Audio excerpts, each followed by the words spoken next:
Hello there, world of tankers, and welcome to the channel. I'm your host, Droodles Blitz, and in today's video, I'll be playing one of my favorite Tier 8 tech trees, the VK100-01P.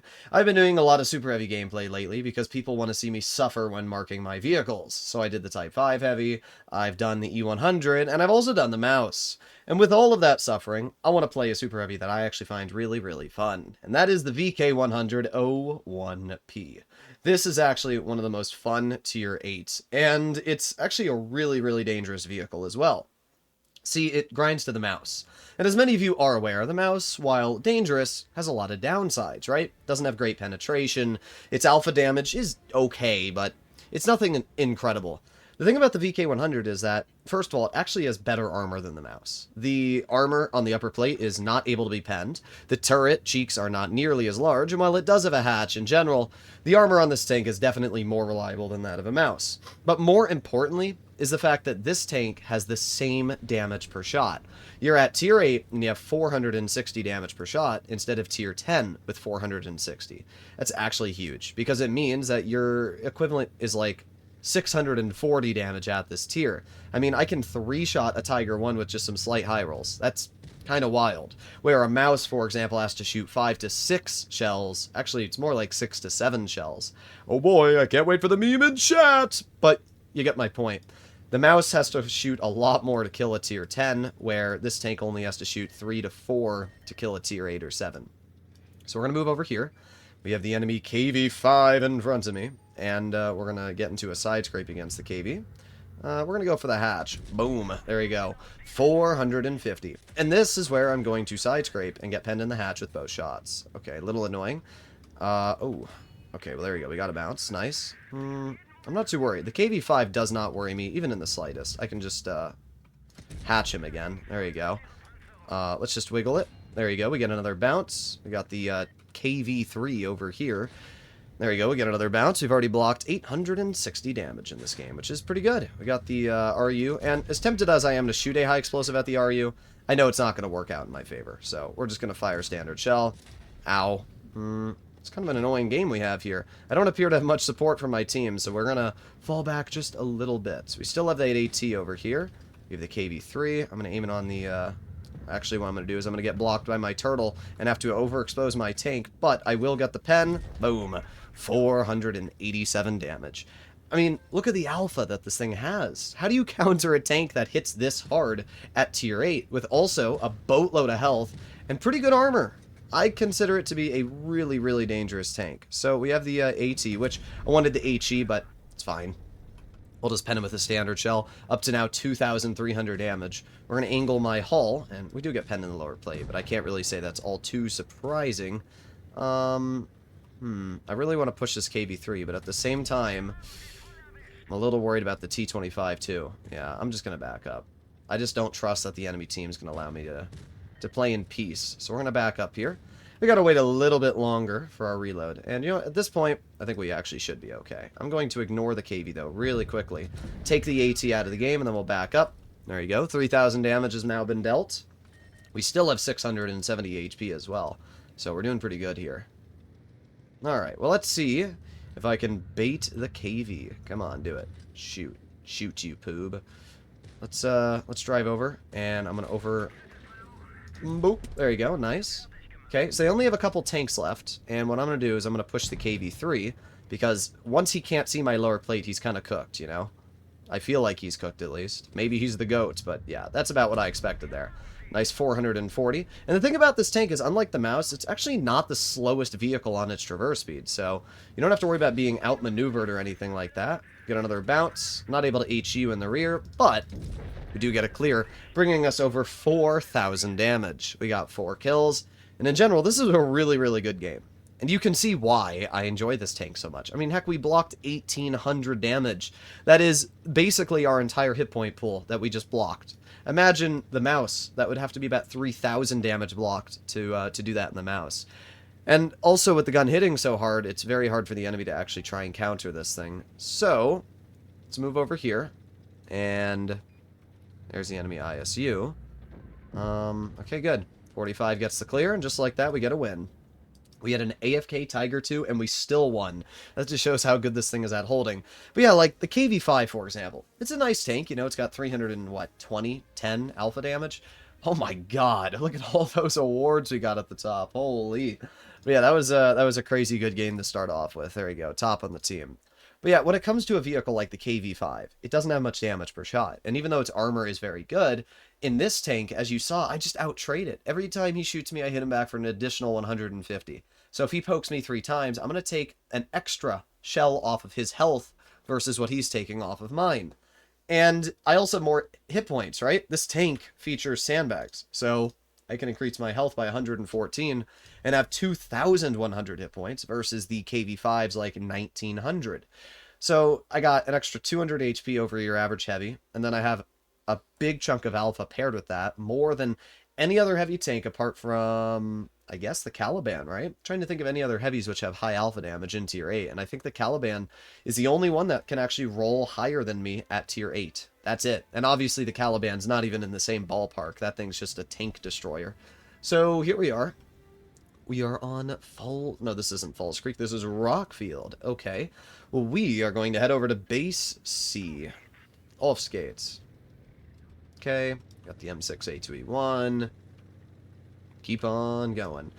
Obviously, the biggest downside of this tank is the mobility. It only goes 20 kilometers per hour, and that is pretty awful. Like, you're definitely going to get onto some maps like Castilla, for example, where you just drive and drive and drive.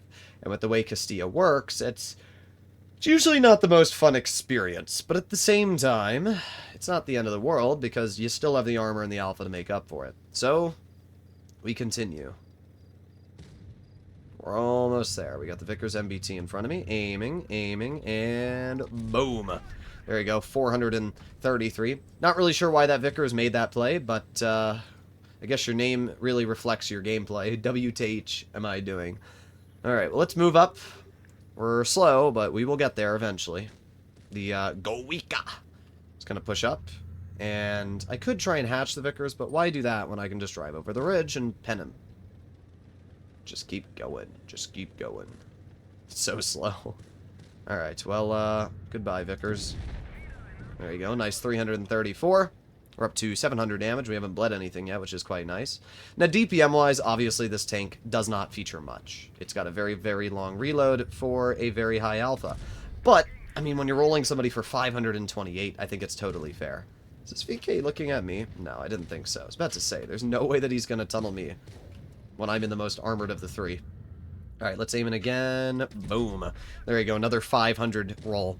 2 shots, we brought a full health smasher down to a 1-tap. And we're already up to 1800 damage, which is pretty good. So we reload again. Of course, our teammate is not very good. I'm going to ignore the smasher, get a bounce from you.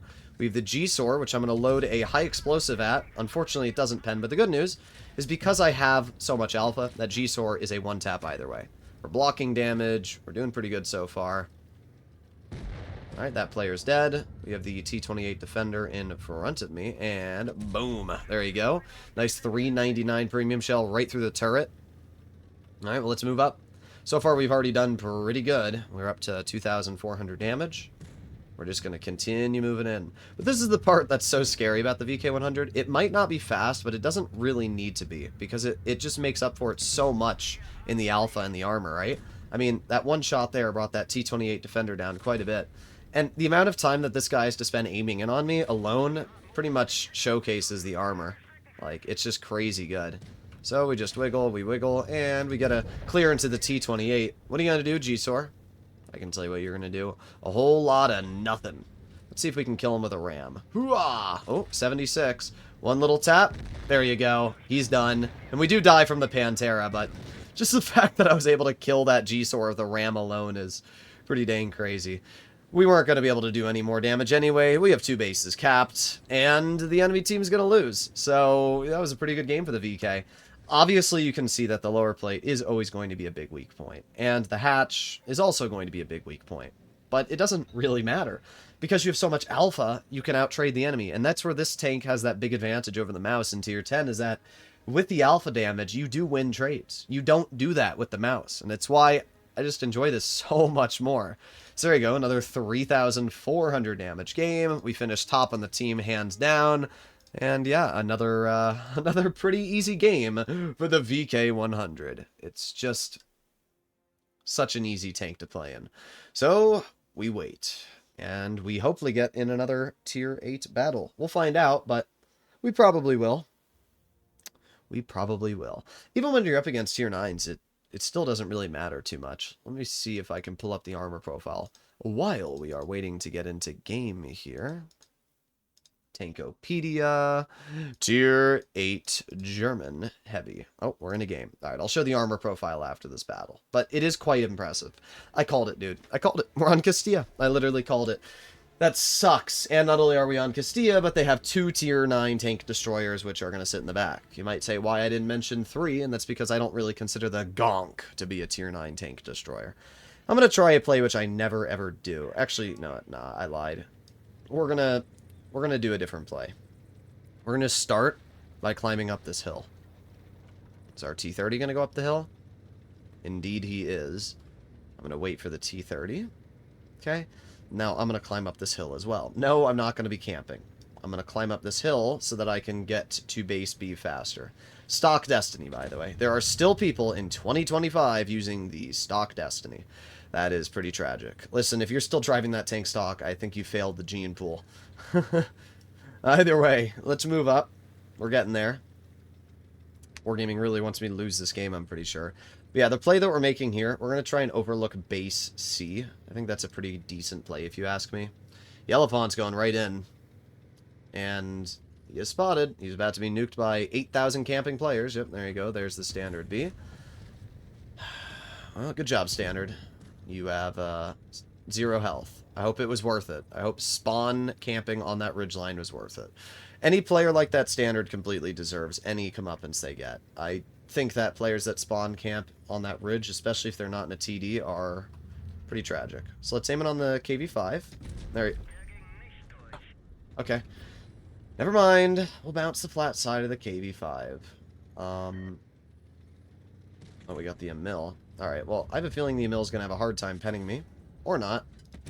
There you go. Nice shot into the Emil. Then we just wiggle, wiggle, wiggle. There's no way that the Emil, one of the most inaccurate tier 8s, is reliably hitting my lower plate at this distance. That's just crazy. Doesn't really matter, though, because I hate to break it to you, dude. Your game is over. There you go. Alright, well, we've assisted 1,200. We haven't done too much, but assistance damage is just as important as real damage. And that's one thing I always find funny in Super Heavies, is when you drive into the front line and you're able to get all that spotting for your tank destroyers. We're probably not going to do anything in this game, though. It's Castilla. And as I mentioned, Castilla is the worst map in the game for Super Heavies. You just don't do anything. You're forced, by the way the map is designed, to spend 8,000 years driving in a position. By the time you get there, it's usually already over. But we'll see if I can fight this Houri. That Houri's absolutely clapping my poor destiny. And unfortunately, because I'm so slow, we're going to spend 8 years trying to get up to this guy. Come on. Just keep going. Just keep going. Oh my god, we're so slow. Houri's got to be. Oh my god. And then they drive over there. Bruh. Please, game. Please, let me get around the corner, please. Alright, there you go. We got the back of the Houri, and we're not going to load an HE, because I want to guarantee the pen, but I'll take it. 459 damage isn't bad at all. Okay. So let's see what this Houri's game plan is. I'm going to reload, obviously. And we're going to reload a little bit more. Obviously, with such a high alpha damage at a tier 8 level, you're going to be reloading for quite a bit of time. There you go. Another shot into the Houri. We've taken them down half their health now. Unfortunately, our team is still pretty awful. We gotta wait 5 more seconds. 3, 2, 1, and can't hit the Houri just yet. But if I move up a little bit over here, boom. Okay. Of course, we hit the gun. That's the thing that really irritates me about the Houris in general, is the way that their gun is designed. It is so tricky sometimes when they angle the tank to hit the superstructure. It's very frustrating. But this time, I will hit the Houri. And look at that, we get another bounce. It's just such a good example of this thing's armor. Like, The fact that I'm able to work this thing, like, name a mouse. Could a mouse do what I'm doing here? No, there's just no way that a mouse would be able to deal with this situation that I'm dealing with. The Ho-Ri can't pen me, because my hatch is invisible, and I'm really not showing my turret cheek, so dude's got 85 health left, and his game's over now. Like, pretty funny.